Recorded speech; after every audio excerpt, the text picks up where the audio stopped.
kids, it's hard to believe we're already halfway through October. We continue our talk about integrity, choosing to be truthful in whatever you say and do. Please enjoy today's lesson, and I'll see you at the end.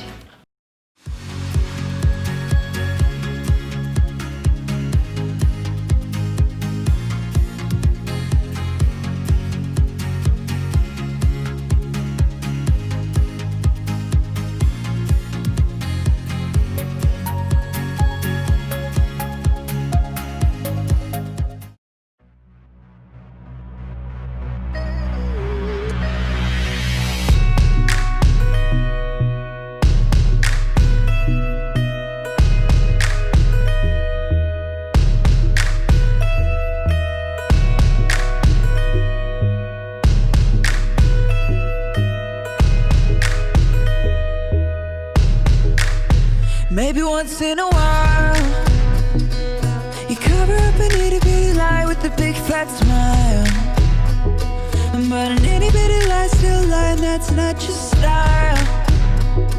But stick to the middle of the path from mile to mile. Maybe you want it real bad, so you take it. Maybe you make the promise, but then you break it. Maybe you didn't learn the words, so you fake it, and you feel a little low. But if instead you move straight ahead, keeping your promises, you'll be living straight up. If you move too far to the side, then you're gonna get stuck. It might feel like a little lie, but it's gonna catch up. Do what you say you're gonna do, you'll be on your way up. Instead you're on your way up, you'll be living straight up.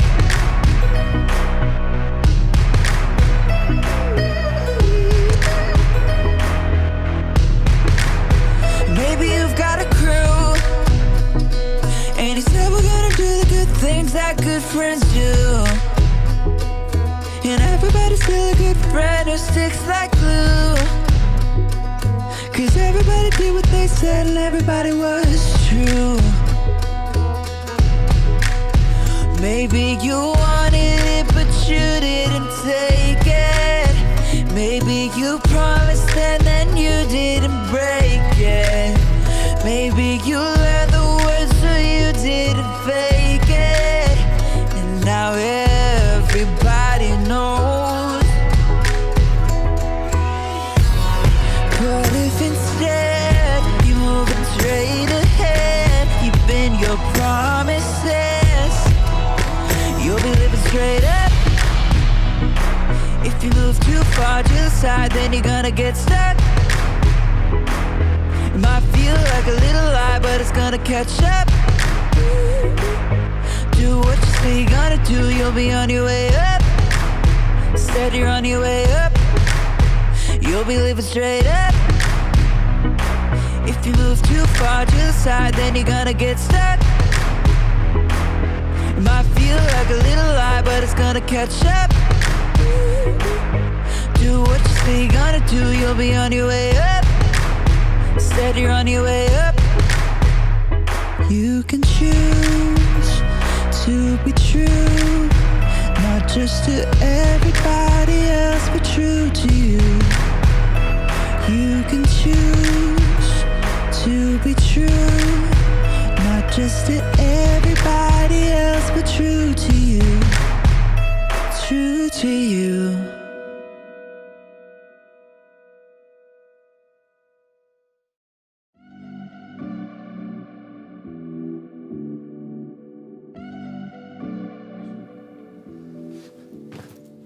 Hello, friends. It's me, Graham, and I am a hero.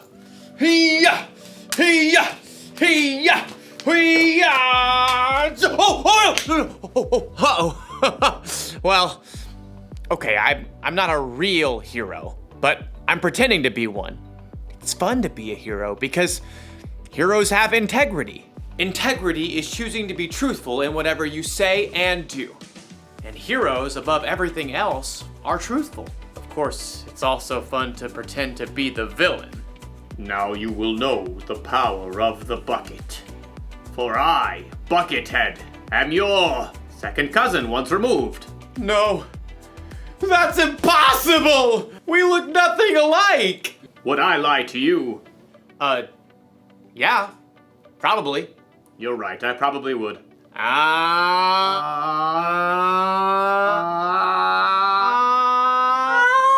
The good thing about pretending to be the bad guy is that I can stop pretending anytime I want. But as you'll see in today's story, when you cheat and lie in real life, it's a little harder to take your mask off. It's really hard to breathe in here. I'll see you all back here soon.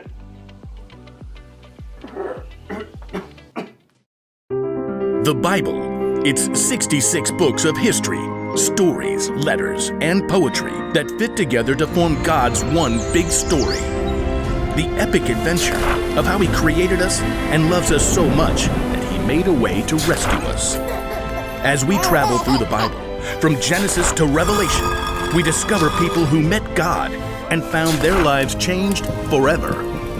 Now, for an amazing story, inspired by the book of 2 Kings, chapter 5. Naaman was the commander of the army of Aram, one of Israel's greatest enemies.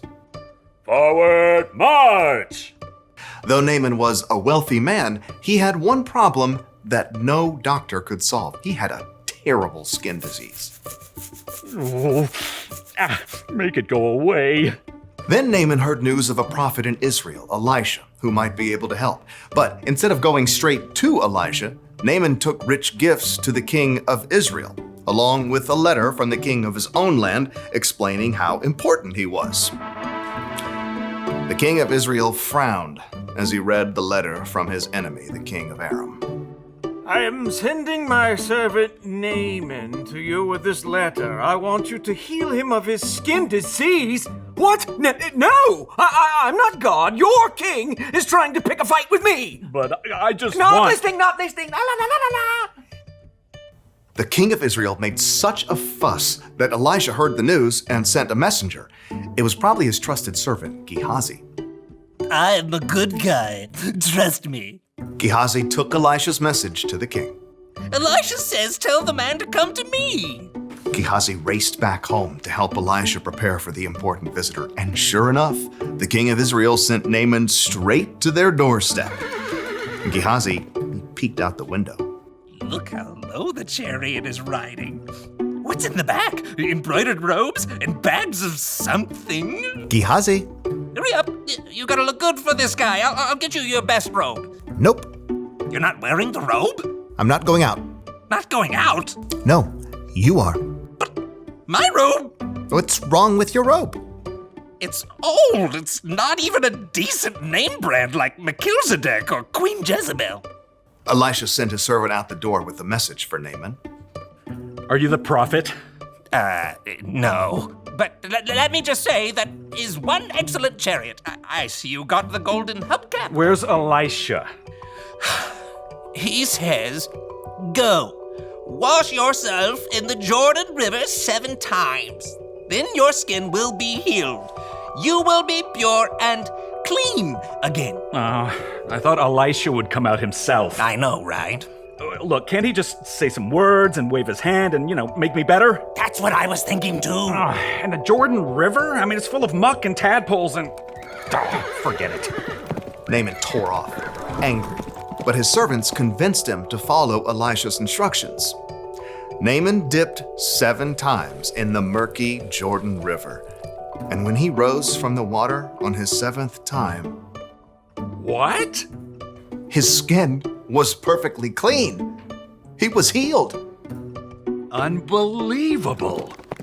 Naaman raced back to Elisha's home. This time, the prophet came outside along with Gehazi. Naaman marveled at his unmarked arms and hands. Now I know that there is no God anywhere except in Israel. Please take a gift from me. Gehazi inched closer to the chariot. He could see the richly colored robes hanging over the bags of gold and silver.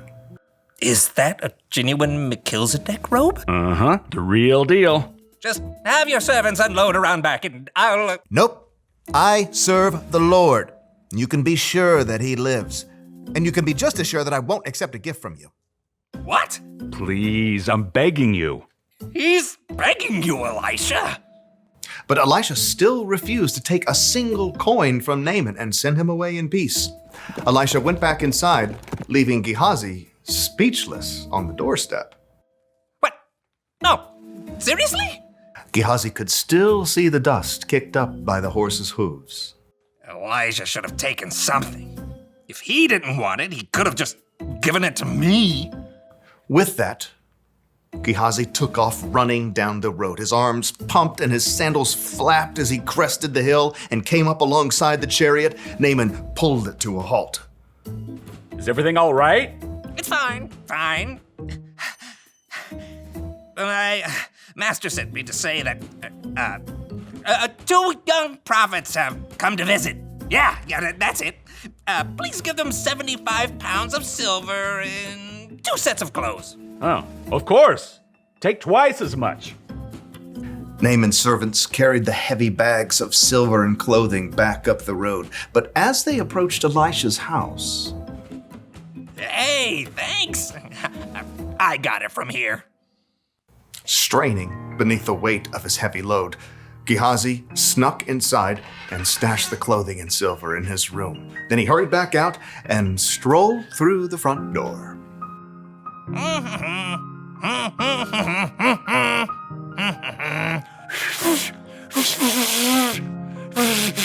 Can't whistle.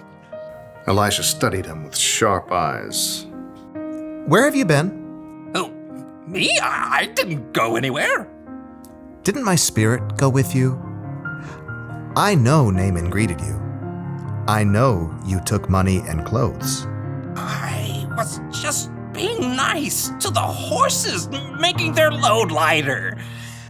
You and your family after you will have Naaman's skin disease. But then I can't wear my new robes. Sure enough, Gehazi's skin was soon covered with sores, just like Naaman's was. Gehazi's lie had won him some new clothes, but it had cost him Elisha's trust and a full and healthy life.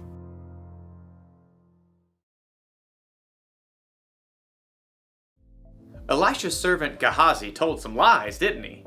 He lied to himself, saying he needed more stuff than he already had. He lied to Naaman to get the stuff. Then he lied to Elisha about all of it.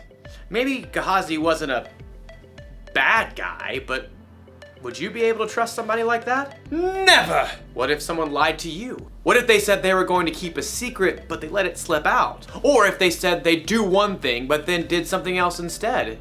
Do you still trust them? Oh no! It's harder to trust people after they've let you down, right? Correct! It works the same way when we're the ones who tell the lie or don't do what we say we'll do. It can make us come across as the villain. So here's the one very important thing to remember. When you're not truthful, you lose trust. When you are truthful, you're the hero! And if you need even more evidence that being truthful is the way to go, look to Jesus. He always did exactly what he said he would do. He can be trusted no matter what. That's what I want to be. What do you say, Buckethead? Will you turn from your villainous ways? Do I get to keep the bucket? Sure. It's a deal! Great! Go be heroes, everyone. Bye! Hey, Buckethead, how do you feel about tacos?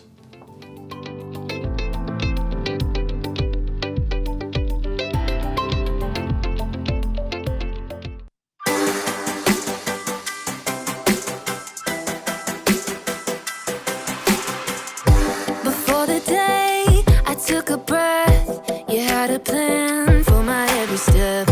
You promised to always be by my side. I believe that you are the way, you are the truth, you are the light. So I sing this to you. You keep your promises every day. I will believe in everything that you say. Yeah, in the dark I know you're making a way. Jesus, I will trust you.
Welcome back, friends. How was your lesson? Did you learn something new today? I want to continue our challenge by challenging you to use our Life app, Integrity, in what you say this week and what you do this week. So I can't wait to see you guys in person now that Park Kids is open, or we'll continue to see you online, but have an awesome week. Bye, friends.